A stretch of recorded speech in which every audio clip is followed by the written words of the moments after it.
There was a 2014 study that showed that Fortune 500 companies were more likely to pick a female CEO if the company was struggling, basically setting women up for the big job, but to also fail. If they did well, fine. But if they failed, like, look, we have a female CEO while failing. And that's what I feel like they did to Kamala Harris. When Biden refused to step aside and not run again, he was supposed to be that bridge. He backed off on that promise due to arrogance.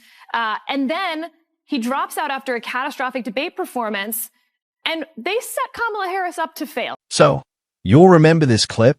That's left-wing political commentator Sarah Isgard laughably trying to pin Kamala Harris's humiliating collapse on the DNC. And no one shocked ever since Kamala tanked the election. The woke left has blamed everyone but Harris for her pitiful performance before and during the race. And you know, Bill Maher isn't swallowing this pathetic Harris defense. He shredded it to pieces. No, you're saying 3 months wasn't long enough? It was too long. It was long enough. It was long enough. If they had a primary... It's not that they didn't have time to introduce. They met someone and didn't like them. If they had had a primary, they wouldn't have picked her. And if they had, she would have been able to rough out those edges that then she basically has to start from scratch with a campaign team she didn't hire that didn't like her, right? It was his team. And so I wonder if that next Democratic person, maybe someone's not even on our radar yet, because frankly, when you look at the history of who's, there's two types, the one who waited in line, who was next in line, and then there's the one who comes out. That's Obama. That's Clinton. That's Reagan to some extent. You know, the woke left, they never accept defeat. So Isgar is desperately clutching at straws. It's been months since the elections, yet Kamala Harris still hasn't improved one bit. Now, before we play the latest gap, here's Kamala Harris in 2016 and one of the reasons people didn't vote for her. Here is Kamala speaking out not against radical Islamic terrorism and illegal immigration. No. Here she says we must have the courage to object to the terms radical Islamic terrorism and illegal aliens. And we must have the courage to object when they use that term, radical Islamic terrorism, which ignores how Muslims have overwhelmingly been the greatest victims of terror. And we must also have the courage to reject that term illegal alien. That was Kamala Harris, unbelievably defending Islamic terrorists who had unleashed unspeakable havoc on innocent victims both in their own countries and across the globe. At a time when radical Islamic terrorism posed a very real and deadly threat, Kamala's response wasn't to confront it with strength or clarity, but to encourage Americans to bury their heads in the sand and pretend it didn't exist. Instead of acknowledging the bloodshed and chaos caused by extremists, she dismissed the danger with hollow rhetoric. But it didn't stop there. Kamala also argued that we should have the courage to reject the term illegal alien as though word games mattered more than the safety of our citizens. All the while, it was obvious that unchecked illegal immigration was already wreaking havoc on our communities, overwhelming cities, straining resources, and putting vulnerable children at risk. This wasn't leadership. It was reckless denial. It didn't take long after Kamala Harris was installed as the Democrats' presidential candidate for the media to start rewriting her history. Apparently, she was never the border czar. She never had the most left-wing voting record in the Senate, and she was never considered a liability in the Biden administration. Those verifiable facts are all dismissed as right-wing conspiracies, as is the fact that she helped raise bail money for thugs during the BLM riots. Look at this headline claiming Trump falsely accuses Harris of donating to Minnesota Freedom Fund, bailing out dangerous criminals. Not only did Kamala do just that, her tweet is still up. Chip in now to the Minnesota Freedom Fund to help post bail for those protesting on the ground in Minnesota. She posted that at the height of the BLM riot. So there goes Sarah Isgar's flimsy defense. Kamala Harris was never set up to fail. She engineered her own downfall by blindly throwing herself into the service of woke causes. rather than focusing on the responsibilities handed to her. Like the southern border crisis she was specifically put in charge of, Kamala chose to squander her political capital, pandering to the loudest voices on the far left. Instead of taking decisive action to secure the border, stop the chaos, and protect American communities, she spent her time virtue signaling, pushing buzzwords, and clinging to the approval of activists who care more about ideology than results. This wasn't sabotage from the DNC, as Isga desperately claims. It was Kamala's own inability to lead, prioritize, and deliver on her duties. She wasn't undermined by others. She undermined herself, and the American people saw it crystal clear. What? That link is still active. You can still donate, and there is Kamala's smiling face on the donation page. And Trump's campaign is doing its best to prevent this bit of history being memory hold. This is among their most devastating ads. Harris sending this out on X. If you're able to chip in now to the Minnesota Freedom Fund to help post bail for those protesting on the ground in Minnesota. Thanks to Harris's promotion, the group reportedly raised $35 million in just a few weeks. Darnica Floyd, charged with second-degree murder for stabbing a friend to death. But she got out of jail, too. A twice-convicted rapist, currently charged with kidnapping and sexual assault, and he walks out, too. The Freedom Fund raked in donations when it was promoted by many, including now Vice President Kamala Harris. Sean Michael Tillman shot and killed a passenger on a train platform after reportedly being released from jail 3 weeks prior. Yep, these were Kamala Harris's so-called achievements before the Democratic Party crowned her their 2024 ticket leader. And let's be honest, they're nothing to brag about. This is the same Kamala Harris who proudly helped raise funds to spring convicted criminals out of jail. People who had committed violent, heinous crimes against innocent Americans.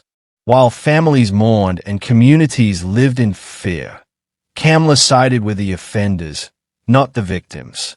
And she did it all while America was watching, as if daring voters to forget.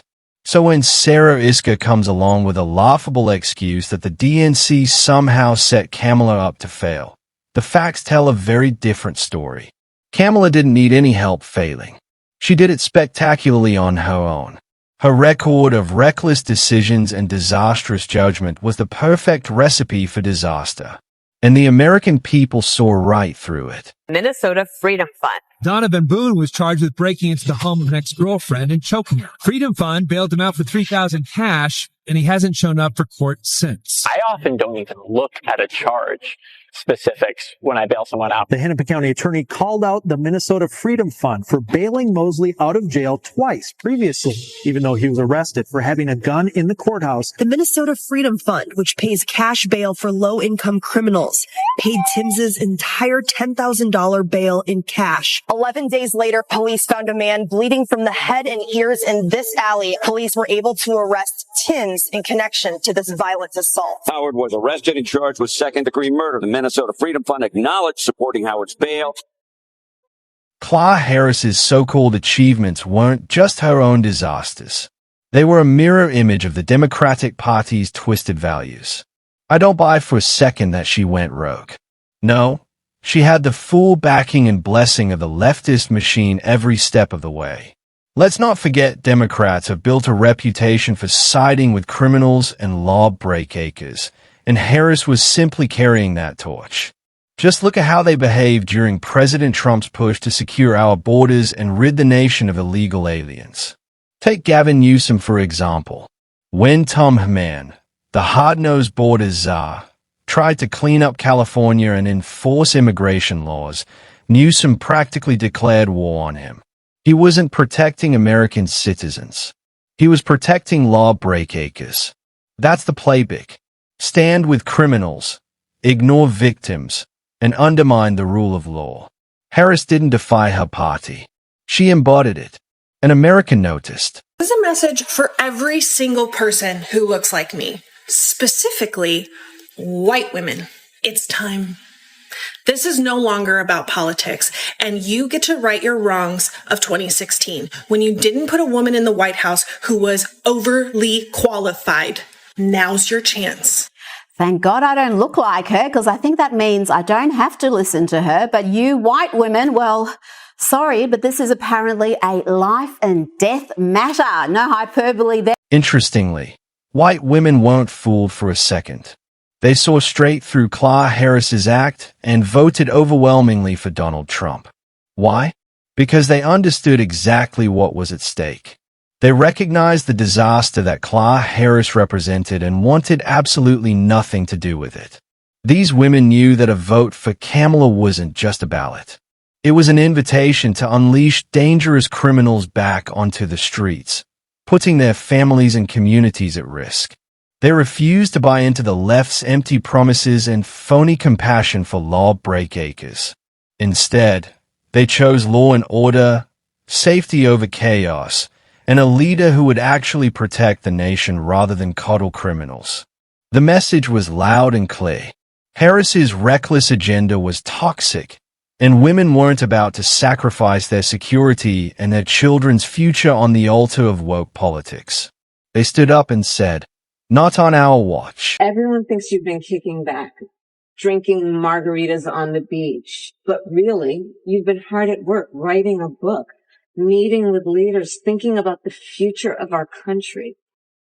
Who said that? If you're sitting there wondering what on earth that bizarre clip was, let me break it down for you.